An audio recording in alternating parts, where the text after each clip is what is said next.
Welcome to the online discussion, The Regional Lens, Understanding Germany's Political Future After the Saxony, Thuringia and Brandenburg Elections, organized by the Friedrich-Ebert Foundation Office for the United States and Canada, located in Washington and Ottawa. My name is Swen Steinberg. I'm an assistant professor in history and at the School of Religion at Queen's University in Kingston, Ontario. I'm also an affiliated scholar of the German Historical Institute in Washington. I would like to begin by acknowledging that this event was planned, organized, and is hosted on the traditional territories of indigenous people. Speaking of myself here in Kingston, it is the land of the Anishinaabe and the Haudenosaunee. Even though we are gathering in a virtual space and many of you are joining us from distant places around the world, I believe it is important to acknowledge that we are grateful to live and work on this land here on Turtle Island. In September 2024, which is now, regional elections took place in the eastern German states of Saxony, Thuringia, and Brandenburg, following the elections to the European Parliament held in June 2024, which came already with a severe shift towards the right-wing populist fringes and new party formations. Our virtual event will discuss perspectives on the regional election results in Germany and what they might reveal about the state of German democracy and political culture. We will also delve into regional trends, the historical context for these political shifts, and the implications of these results for the federal elections that are coming in 2025. The participants of our conversation today look from various perspectives or trends on these developments: history, the public debate represented in journalism, politics as such, and I think all of this together. So let me briefly introduce to you our panelists, and I start with Christina Morina. Christina is professor of general history with a particular focus on contemporary history at the University of Bielefeld. Her research focuses on major themes in German and European history from the 19th to the 21st century. In 2023, her third monograph was published under the title 1000 Aufbrüche, die Deutschen und ihre Demokratie seit den 1980er Jahren, which was awarded the prestigious 2024 German Non-Fiction Book Prize. An English edition will appear soon under the title 1000 New Beginnings, Germans and Their Democracy Since the 1980s. Our second panelist is Nadine Lindner. Nadine studied political science, journalism, and African studies in Leipzig. She has been a correspondent in the Berlin studio of Deutschland Radio since the beginning of 2016 and is responsible, among many other topics, for right-wing populism, also economic questions. I heard her literally this morning with my morning coffee on the radio. Before that, she was a regional correspondent in Saxony for 2.5 years and observed, for example, the rise of the right-wing Pegida movement there. And in 2024, she was awarded with the prize of the German Federal Press Conference. So we already have 2 award winners in our virtual room. I don't know anything about prizes awarded to Matthias Ecke, but what I know at least is he wins elections. So Matthias studied political science, economics, and German journalism in Leipzig and also in Prague. He also has an additional degree in public administration from the Hertie School of Governance in Berlin. He is member of the German Social Democratic Party and worked in positions as a strategic planning officer at the executive staff of the Saxon State Ministry of Economic Affairs, Labor, and Transport. All those long names, I have to keep my breath. Prior to this, he worked in several positions in the German Bundestag, but most notably since 2022, he is a member of the European Parliament as member of the group of the Progressive Alliance of Socialists and Democrats. So, a notable history professor, a non less notable journalist, and a member of the European Parliament are my high bar in the next hour, and I'm looking forward to it. But before we start, just 2 sentences on housekeeping. This first part of this 1-hour event is a conversation between Christina, Nadine, and Matthias. This is followed by responses to questions all of you in the virtual room can put in the Q&A section of this online meeting. I will bring them to the attention of our panelists. So to the audience, please feel free and use the Q&A section throughout the entire conversation. I will try my very best multiple tasking I can do to include your thoughts into our online event. So now let's go to work. And let us have a look through the regional lens from a couple of different perspectives first. And we might have a conversation already in the first minutes between, again, a historian, a journalist, and a member of the European Parliament. So what I would like to start with is the perspective of age when it comes to the results of the elections in Saxony, Thuringia, and last Sunday in Brandenburg, because those results indicate a shift toward political extremes with a particular increase in support for the right-wing populist Alternative für Deutschland, Alternative for Germany.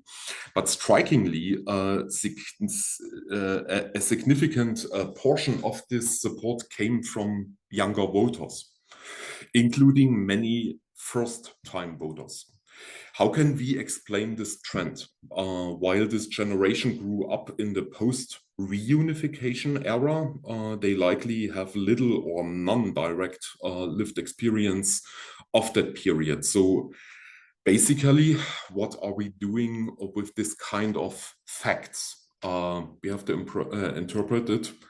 So what does it tell us about Germany, political culture, maybe also the historical perspective? And to moderate it, I hand it over to you, Christina, first.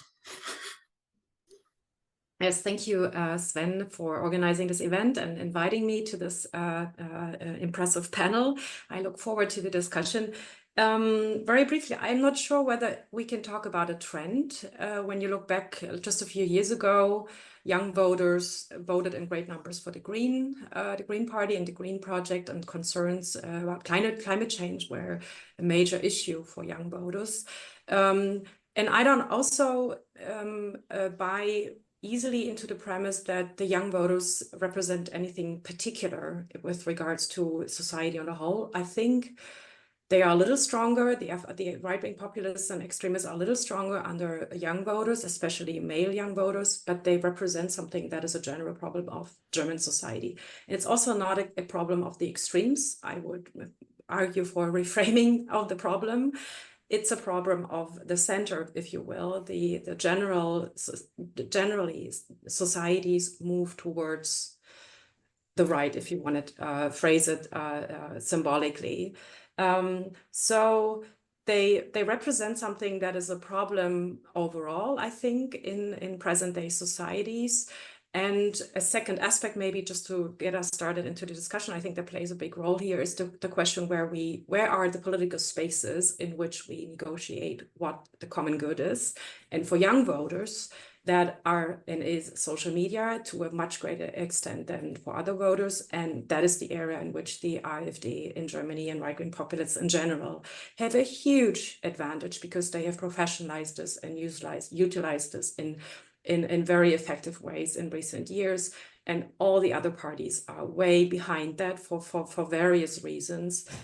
One of which I think is that we have not realized how crucial and central social media outlets are for spreading, disseminating, propagandizing political messages and communicating with the electorate. And I think that is part of the explanation for why younger voters are simply being reached better by right-wing populist messages at the moment on the web worldwide. Mm-hmm. Thanks so much. And you mentioned social media, which means the media in relation to age, what I was trying to pose here. So I hand it over to you, Nadine. What is your response to this kind of observation that is coming from the election results? Well, if we look at Brandenburg, we had voters who were allowed to vote starting with the age of 16, which is a difference compared to Saxony.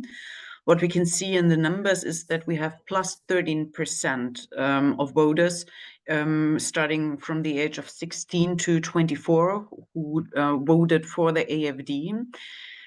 There's a couple of explanations why young people do it. First, it's the normalization of the AfD, because when you're a young voter, maybe 18, maybe 19 years old, the AfD is already 11 years old. So you grow up in a party system that always has the AfD in it. Compared to me or to Matthias or to Christina, we're already a bit older. We know a party system without the AfD. And this also connects to the hope that maybe one day there will be a party system without the AfD, but for the young voters, it's always been like that. Then you have the second part. I think we should also look at the measures that were taken against the corona pandemic, because schools were closed. A lot of the places that organized cultural activities, sports activities for young people, they were all closed. Young people were really, I would say, neglected by the governments, and the AfD was always a party that addressed it, that was always criticizing the measures against the corona pandemic. Maybe that also counts in. I think, yes, social media is also a big point. If you want to note one name that is definitely important, it's Maximilian Krah. He's also a member of the European Parliament.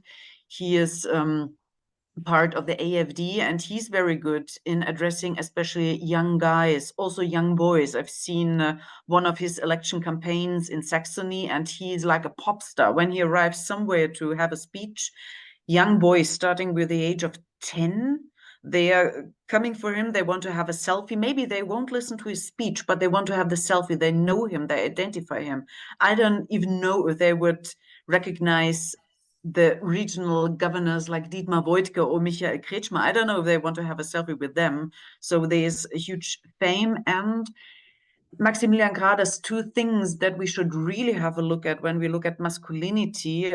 He addresses young men like, you can stay how you are. You don't have to be like soft or feminine to be successful. And he's addressing points, or he's addressing conflict situations that young guys might have.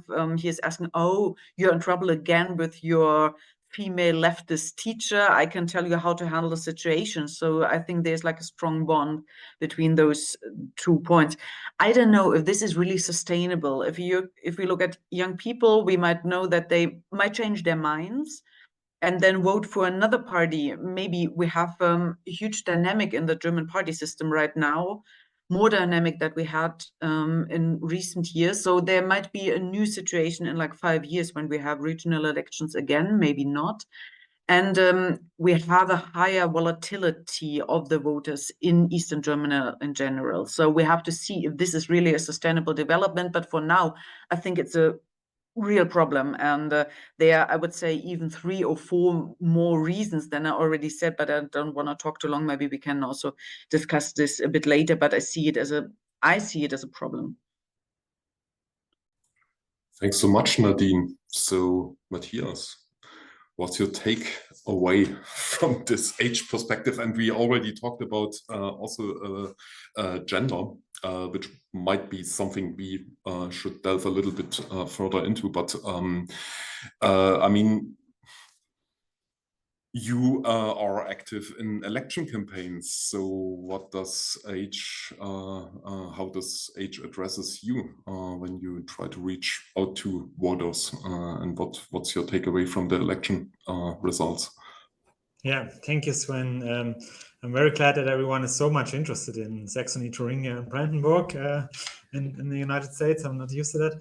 But to be fair, it covers the better part of what was the former GDR. So, which is, I think these regional elections are kind of representing Eastern Germany and the political situation it is in. So it has, of course, effects on the general electoral landscape here in Germany.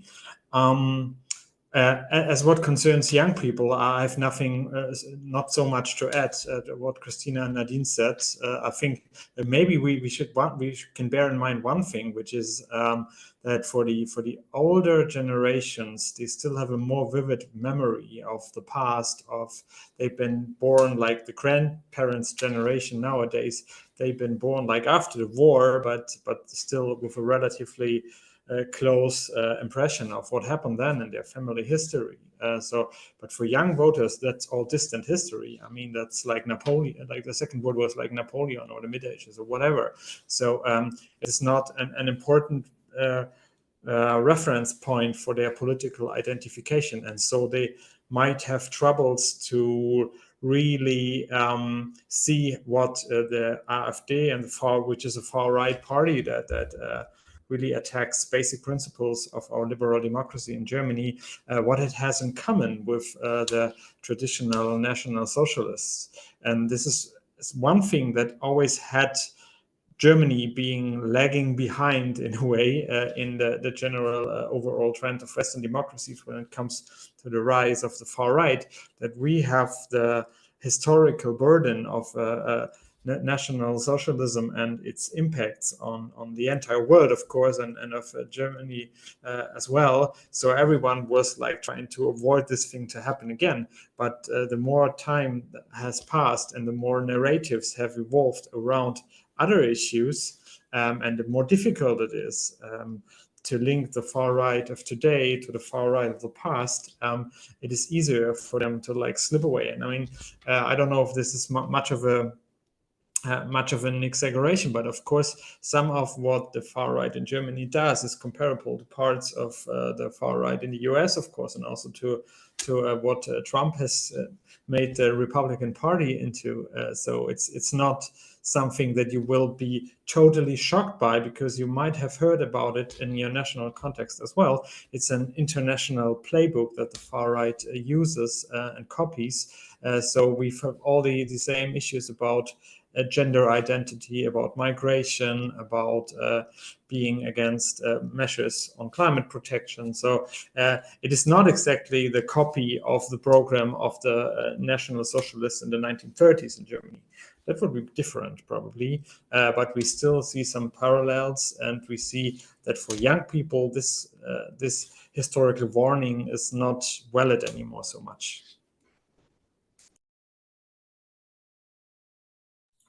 Does anyone from the panel wants to respond to any aspect that? Yeah, Christina. Yes. Well, I'm grateful for the pitch towards history, because I think it has to teach us quite a bit, and also the pitch towards the transnational phenomenon, which is an important dimension, of course. That this is something that is familiar to many corners of the world by now, but I also think that it's very, very important to pay substantial attention to the specificity of each national and regional context. So not everything is in one pot with regards to right-wing populism. maybe with regards to the question of what representation means in the 21st century, I think that is a fundamental question that is being negotiated and contested, and representative democracy has a real problem.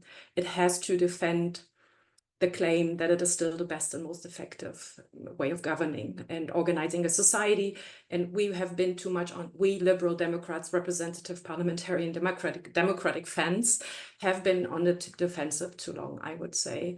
But back to history and the particularity of the East German situation, I think the way National Socialism as not only a destructive, but also a creative project, creating like a vision of a ethnically homogeneous, clean, imperialist, aggressive, world-inspiring and world-encompassing vision of community is something that East Germans have not dealt with in the necessary critical way during the GDR, during the East German dictatorship, the way West Germans have. And I think the non-exposure to a critical reckoning with the foundations, with the social foundations of National Socialism, linger on transgenerationally.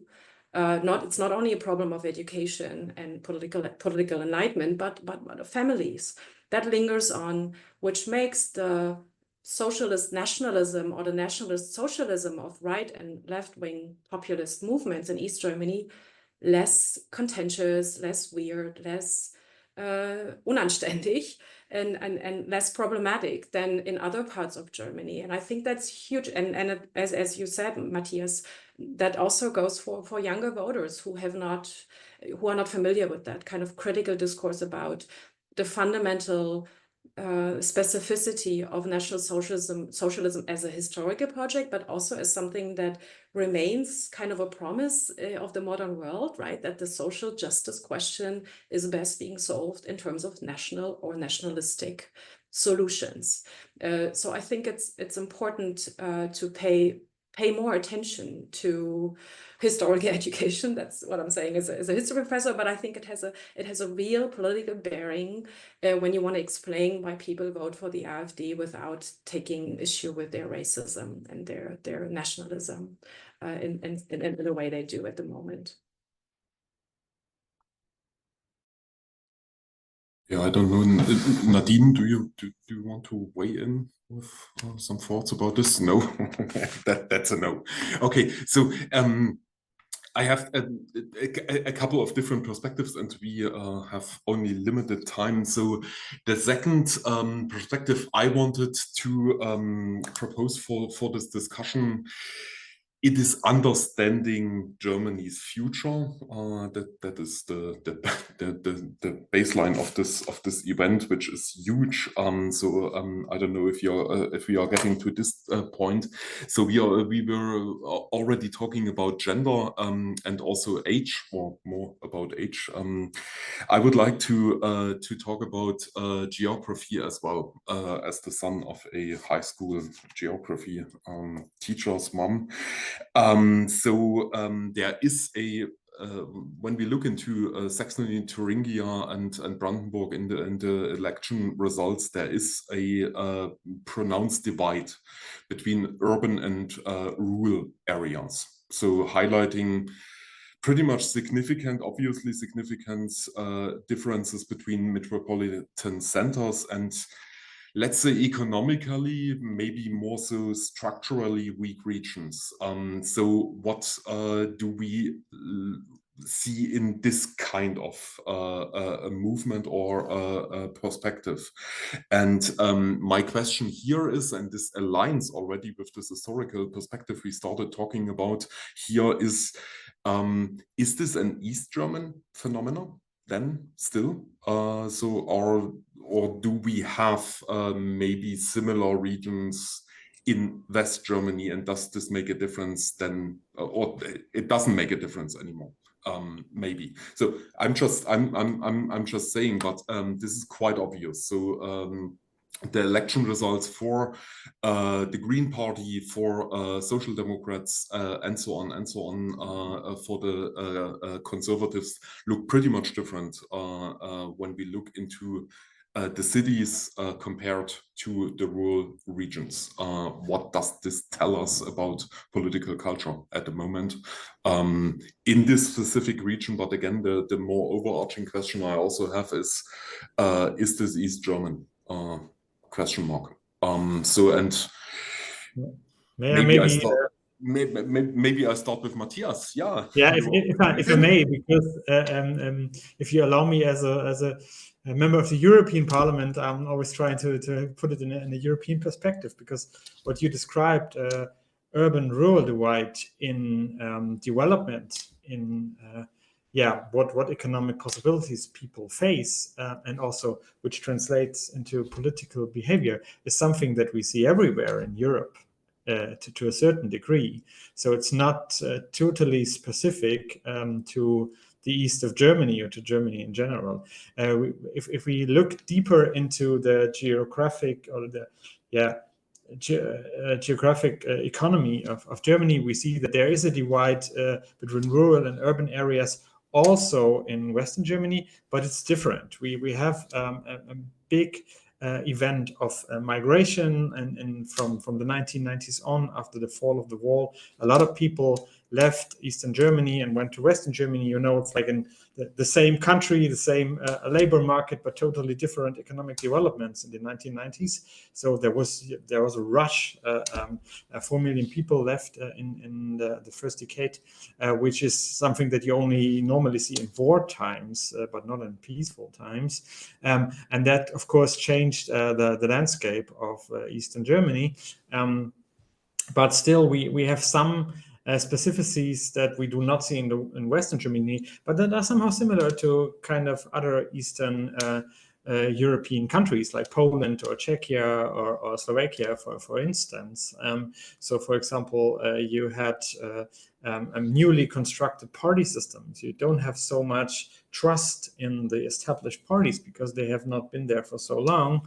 They change quite a lot. There's volatile voting behavior, so people do not attach their political beliefs to a certain party over a long period of time and to hand it over to their children, which is something that you had in a more pronounced way in Western Germany.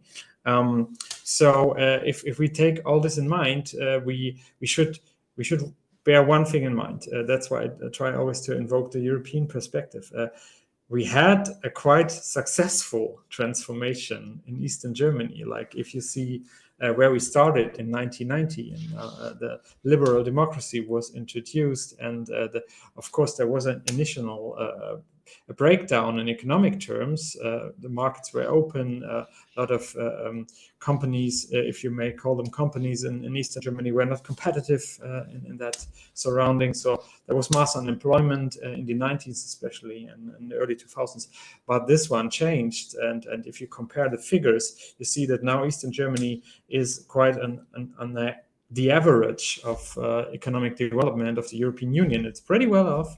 It's been a stunning success in terms of numbers only, but in terms of identity, it's always the copycat identity problem. So you always kind of repeat what someone else has done before, and in the best possible way. You just catch up, but you're never in a front runner. You're never the avant-garde. So this is more kind of an economic identity than it's not poor regions here. And some we have really interesting industrial developments. We have a microelectronics, e-mobility, we hydrogen economy. So like parts of the economics of the future are located here in Eastern Germany.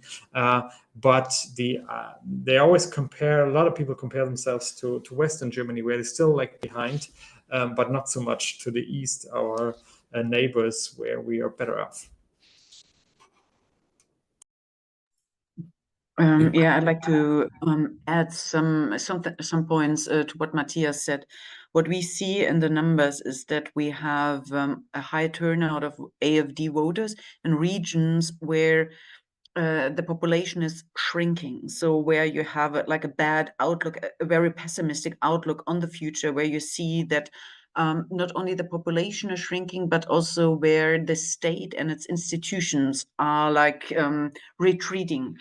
like in schools. And one point is also the health system, that in Eastern Germany, some people are really struggling to find doctors, especially when you want to see specialists for like eyes or skin or whatever. This is definitely a problem. And there's like one point that really, what I'm really thinking about is in Brandenburg, we have plus 2% economic growth, which is like much more than we have if we compare it to what we have in the whole of Germany. So it's the saying of it's the economy is stupid might not really appeal to what we see in Brandenburg, where we have a high turnout of people who vote for AfD, but also who vote for a new party that is founded by Sarah Wagenknecht. She's a former member of the leftist party, and since January, she has also her own party project, Bündnis Union Sarah Wagenknecht. And it's interesting because her party is like a new structure within the party system, because she follows like left economic aims, more rents, higher wages, what, but she has also a strong nationalist part in her program to reduce the asylum seekers, to reduce migration, conservative outlooks on developments in the society. So, but she's also very populistic. So we see a growth of populistic parties. And when you see Thuringia, they are almost over 50%. So they are not willing to form a coalition, but they could, and then they could govern this this part of Germany. So this is new.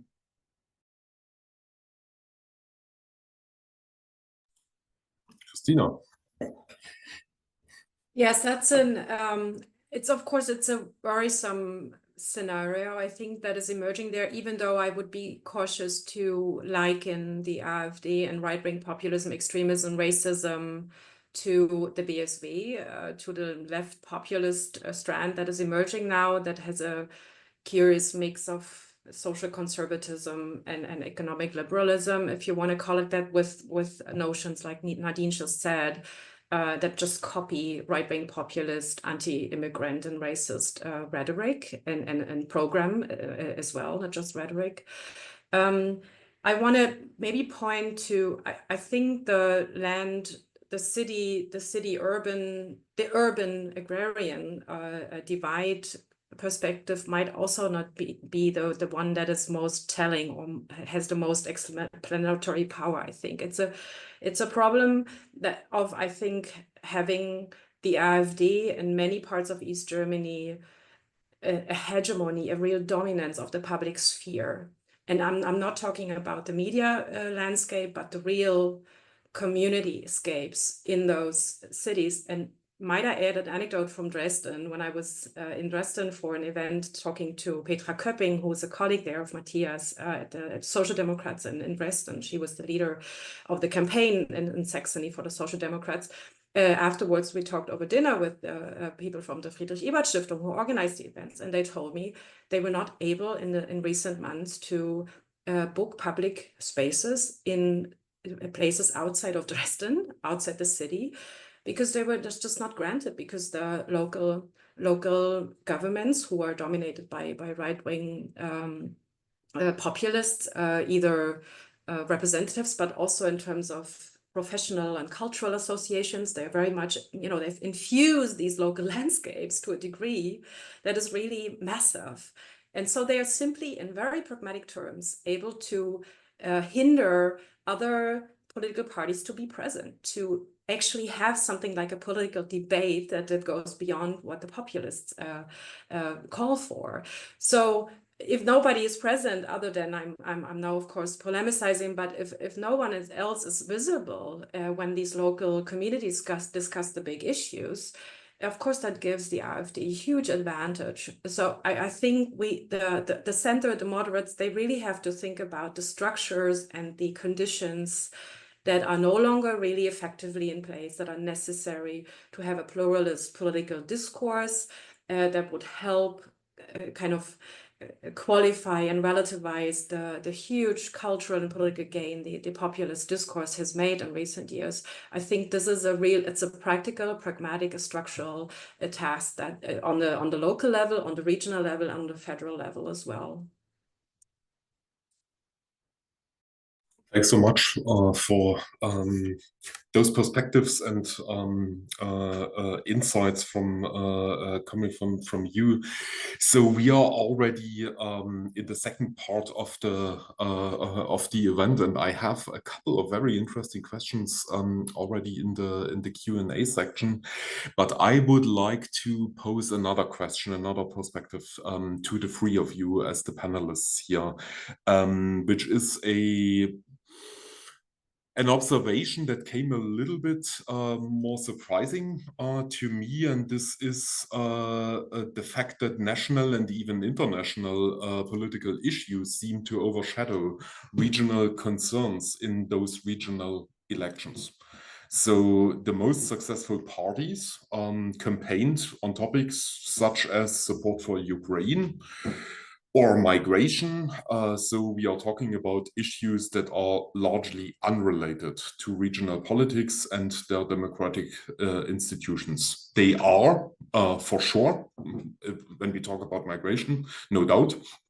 But what does this tell us about the current state of democracy, or even more so about civic education?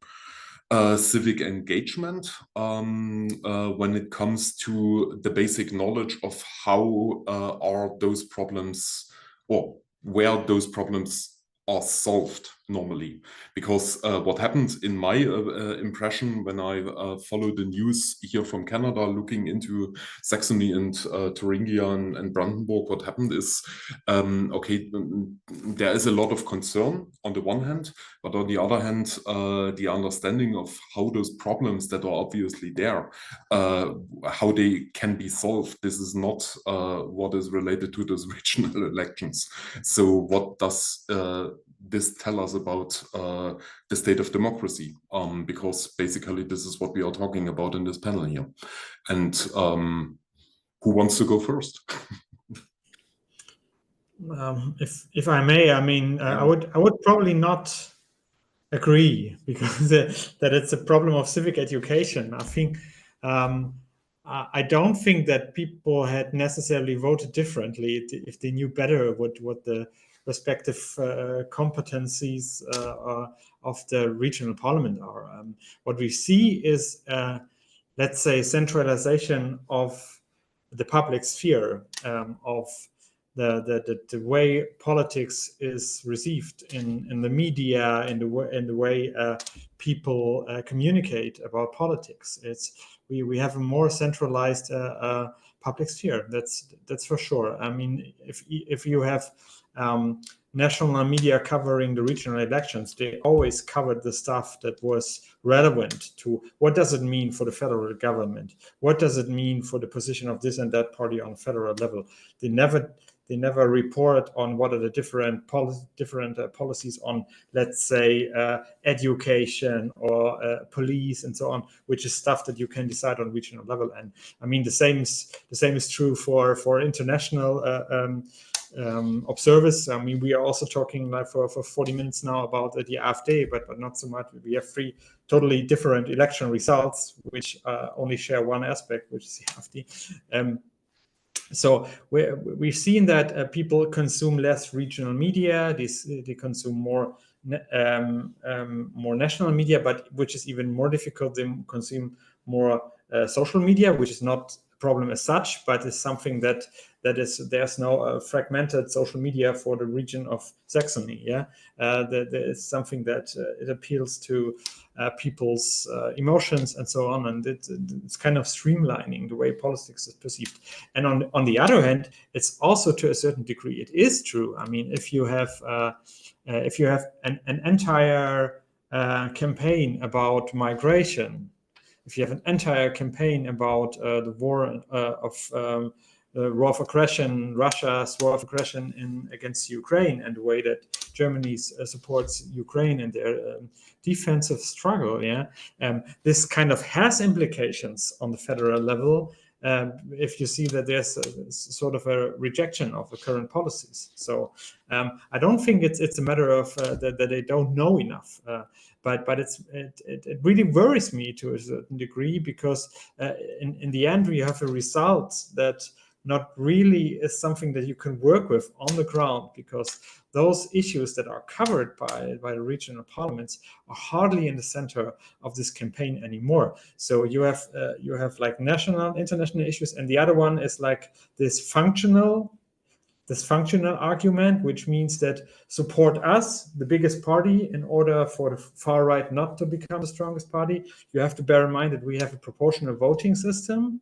So we don't have a majority voting, we have a proportional voting system. So there's a plurality of democratic parties. And but this functional argument has kind of become stronger and stronger, so that more people do not vote for the party that they think is closest to their own beliefs, but that they think could beat the far right. So so this is something that we also see in all three regional elections: functional argument, national arguments, and of course, like kind of a personality factor. Usually the person who is the, like, say, governor of this region is the most well-known person, and he or she attracts more support usually. But this is it. So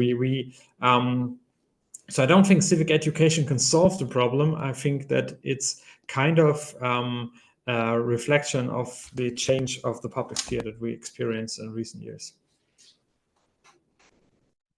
Thanks so much, Matthias. And Nadine, yeah, please. Well, maybe 2 points. We know the Ukraine topic. I mean, we know from the polls a long time that we have a difference between East and West Germany in the support of the delivery of weapons towards Ukraine. So there was always like 60% almost in Eastern Germany who rejected this. So, I mean, it's no surprise that a party like the Bündnis Sarah Wagenknecht, who is also rejecting the delivery of weapons, is quite successful here. Also, the AfD is against it. The AfD turned to be like pro-Putin, pro-Russia, like in the recent years.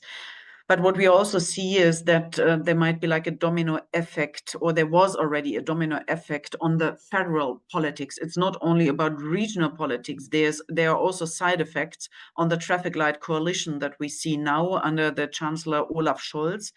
We see that we have a more repressive acting on asylum seekers, also to deport them back to Afghanistan. There was a first flight to Afghanistan even before the elections in Saxony. We now see within the Social Democrat parties some tensions of people who say, no, this is not what we want. This is not what the Social Democratic Party stands for. We have the Liberal Party, the FDP, where nobody is really sure if they want to stay in the traffic light coalition until the end of the legislative period, which is in September 2025. So I would not be surprised personally if we had like new elections even before that. And we have the Green Party, which also really lost in the regional elections. They are now out of the parliament in Thuringia, out of the parliament in Brandenburg, and they are also now reconsidering their political positions also towards migration, also towards asylum seeking. So I think we also see a lot of movement, a lot of nervous movements within the federal politics and the parties that are serving like in the coalition. Yes, do we have time? Can I would like to add something on the question how these global and semi-national issues relate to the regional lens. I think if we want to have sovereign citizens who are interested in politics and in society on the whole, it should be welcomed that they deal with issues of war and peace, and that they are worried about the larger thing, the larger state of affairs. So I would not frame it as a problem that people want peace. And I'm not saying that anybody here does this, but the general impression is that in the way we discuss this, the populist response to the war and peace question is that it's a problem that people raise the issue. No, it's not. What's necessary, I think, is that we focus on a discourse that takes people's interests seriously, not their worries and their fears and their emotions, that too, But I think for political parties to be convincing, they have to focus on what is in people's interests, even if they don't know it yet, and make an argument. Why is it in our interest and in your interest in Dahme, in Brandenburg, or in some village in Saxony, that we support Ukraine against Russia? And this argument, of course, has been made, and the government, the Ampel coalition has made great efforts to do this again and again, but they've also receded in doing that. And that the chancellor, like 3 weeks ago, suddenly came out with a proposal to have peace negotiations with Russia, as if everything he had said before was suddenly invalid, namely that there was no basis for peace negotiations, of course, is ridiculous. And voters catch up on that. Voters get that it's not a coherent position. You have to stick to the argument because the argument is right, I think. I think support for Ukraine is in all of our interest in the United States and in Germany. So briefly to the question, what's the state of democracy? I think what Matthias said, the tactical decision to vote parties that you don't really agree with, align with 100%, but you want to make a statement and you want to support the moderate force in politics, is a huge and hugely positive sign for the vibrancy and the strength of democracy, especially in East Germany. There remain 70%. You can count the BSW as problematic as well, but I wouldn't to the same degree, especially when you look at the local politicians who were running for the BSW under Sarah Wagenknecht.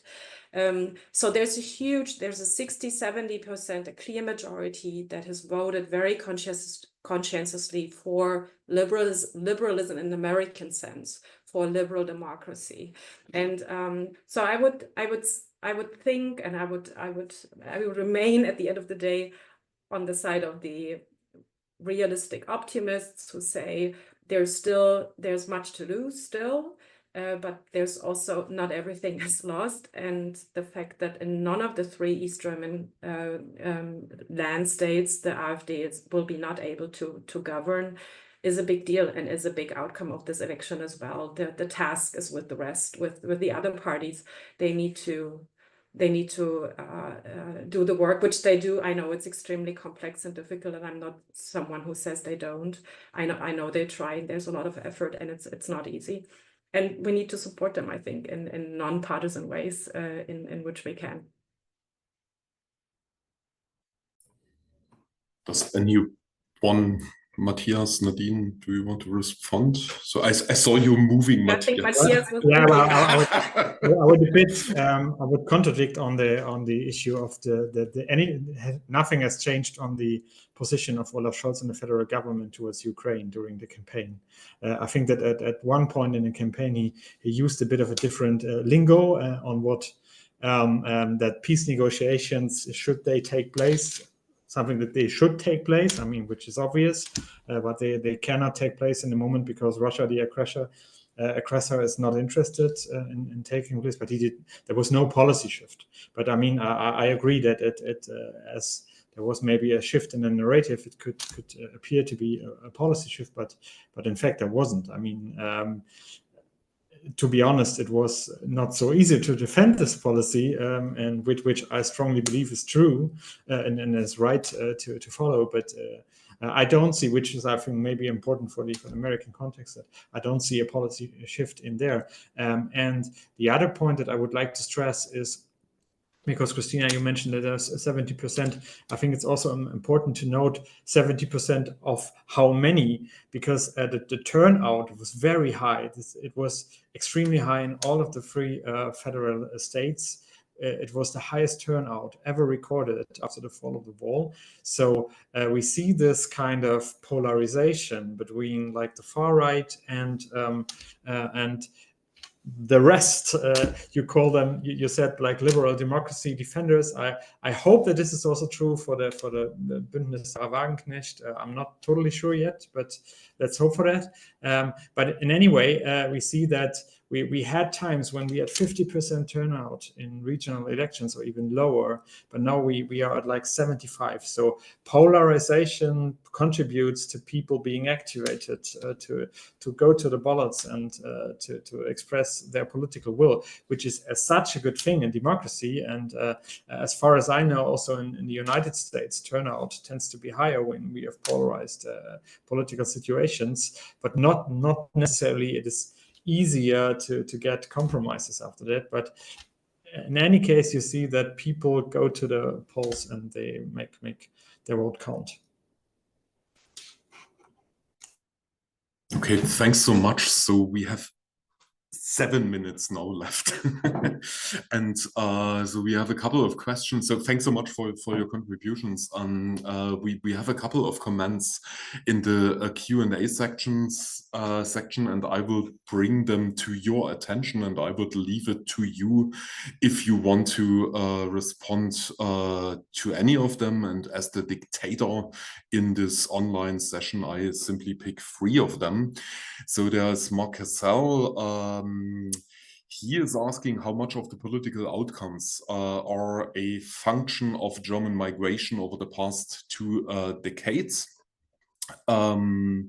Where is this post now? This is... Yeah, I think I already replied to that, I think. Okay, and that's why it disappeared. Okay, so we are talking about this. Then we have Rudy Porter, who is responding to the first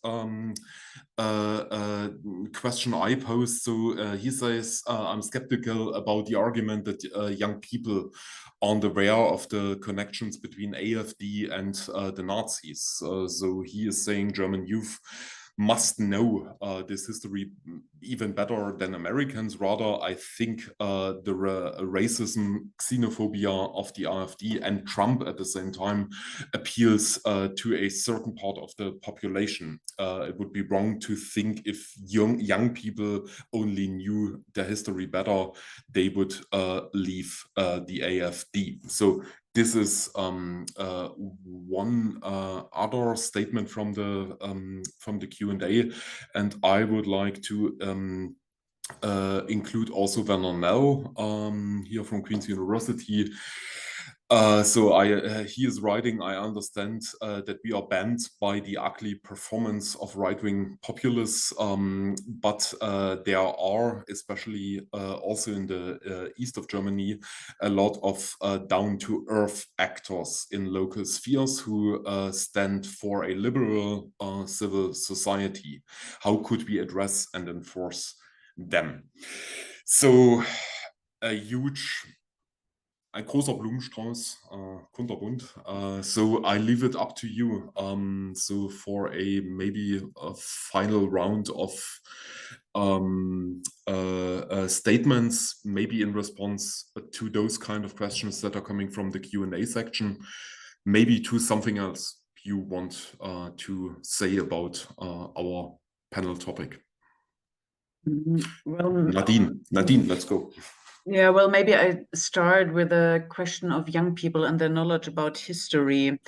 I don't think it's about knowledge. I think the AfD is putting a new narrative into the whole debate, and they are offering a new narrative to young people, which is one point, or how can I say, it's like one argument that the AfD is following for a long time, because they say, oh, Germany must get away from the collective guilt that is like part of our national identity after World War II, for good reasons. It was already Björn Höcke, who is like very important within the AfD. He comes from Thuringia. He said, well, we should make a turnaround in the way Germany thinks about history, in the way Germany remembers this part of history. There was one guy from the AfD who said, well, this is just how would you translate? He more or less said, like, we can neglect this 12 years in 1,000 years of German history. So this is the point. And then also Maximilian Krah, who, well, is very famous, or who is very well known within the youth. He is doing it, well, he's following the same part, but he is using like family history. They say, well, your grandfather, he is not guilty. Your grandfather, he's like not part of the problem. So they try to immunize young people from this collective guilt and try to take them away from it. So I think for them, it's like, maybe for young people, they say, well, it's like in the books, but my family is like clean, and we are in a new generation, we can start new, and we don't have to care about what happened in the past. So, and I think it's only part of the whole narrative, but I think to one or the other, it might be attractive. Oh, thanks so much. I don't know, Christina, do you Yes. have a lot of thoughts, I guess? In addition, I just briefly, of course, Rudi is right that there's a portion of young and elder voters in Germany and in other societies as well who are openly racist and who are winnable by appealing to racism and xenophobia. So that's a real problem, and those numbers are higher in East Germany, still structurally a little bit higher. So there's this. I didn't want to say that this is not the case with the argument I made. I think both is true. But I also think the migration frame that rules our political discourse for decades now is a huge problem. And the way moderate, non-populist right-wing parties respond to the problem of migration is deeply troubling to me. It's totally insufficient.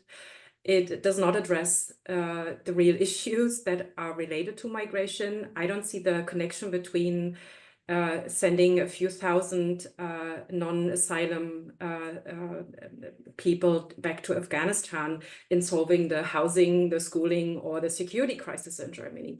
I haven't seen this argument, not from the conservatives, the Christian Democratic Union, not from the Social Democrats, and not from the Greens who are supporting it in part, which is, I think they should not do this, that they will lose even more. So reframing our social problems and our political problems is very important, and the populists will remain successful as long as migration remains such a fundamental cultural foil on which we discuss what are real issues. The second question on strengthening local civil movements, I think I alluded to that. Of course, everything the Bundeszentrale für politische Bildung, like this nationally federally run institution that gives us cheap, good books and organizes a lot of events on history and politics, is very important. But as I said, I think we have to think more about the structures and the conditions for political participation, for the very practical things that are needed for a party to be able to stand securely on a marketplace on a Saturday morning in Saxony, Anhalt, to do an election campaign, because a lot of places, moderate parties are not members of moderate parties don't feel very safe, and they don't get many volunteers to support them. They don't have enough volunteers to support them. So they're very real, like everyday issues that we have to think and I think about and have to take up as a political task, I think. And I would mention the public sphere beyond the social media discussion, but also tying it back to the social media discussion by also including civic engagement can also take place online. Here in the US, there's a huge biosphere by now of online civic groups who counter meme attacks by right-wing populists with campaigns from the other side, who work with the algorithms, who understand how the online technology works. And unfortunately, I think the technology is there, and it is being used very effectively for very destructive means and ends on the right, largely. And I think the moderate political forces have to do more to respond to that on the same level. And I think there's a lot of civic engagement you can do outside of party, including online, countering lies and propaganda and smearing and just being engaged and trying to hold up a rational, human, respectful culture of discourse, including online. Wonderful. Matthias, final thoughts? Yeah, well maybe to just reply to one of the remarks on what we can do to support actors who are upholding civic engagement, because I think that's probably maybe the outlook we should have. I also think that we might draw too much attention to the far right. Sounds a bit strange when you have like 30% of people voting to the far right, but we have kind of we have an attention economy, and all of our attention is focused on the far right. I mean, there was this one interesting interview with one of a fiction writer from Saxony who is always outspoken on politics, also Lukas Rietschel, and he said that in his hometown, in his village, when there's someone sitting on a market square on a table and saying, "I'm voting for the AfD, by the way," then everyone's like, "Oh my God! Oh, please tell us why. What's going on with you? I'm so interested." So if someone says, "Well, I'm voting for the conservatives," or so, boring. So people also draw attention with this kind of provocation, and all the media is focused on it. And I think that we have only limited resources in terms of attention, in terms of like financial resources, in terms of time resources, and some of it I think we should focus on stabilizing our local democracy and stabilizing those who really carry it, who really are the champions of local democracy in their respective like city councils, do the social work, do educational projects, and so on. We should support them more and maybe focus a little less on the far right. But to be honest, one thing that I always think is precious is that you should not cooperate with the far right and not let them in power. I think once they get a grip on the state apparatus, once they can really decide how people live, then it's getting very, very difficult. So I think isolation is still an important point. And the other point is that we should focus more of our resources, more of our attention to the ones who defend democracy on the ground. Wonderful. Thanks so much to all of you. So we are through the 1 hour, and those were nice closing remarks. My closing remarks are pretty much simple. So thanks to you, Christina, Nadine, and Matthias, for joining us, for sharing your perspectives, your ideas, your opinions when it comes to the regional elections in Germany. And thanks to the audience for being part of this, for posing questions in the Q&A section. Also, I would like to thank the Friedrich-Ebert Foundation Office for the United States and Canada, and also the German Historical Institute in Washington for supporting or for organizing and for supporting this. I think we stay in this conversation. I think this is basically the result. So there are our election results, and we have to interpret them, and the conversation is going on. And I'm looking forward to continue this conversation with the Friedrich-Ebert Foundation here in North America. Obviously, there's a lot of interest in this kind of perspective. So stay tuned. Stay tuned with us, with the Friedrich-Ebert Foundation in North America.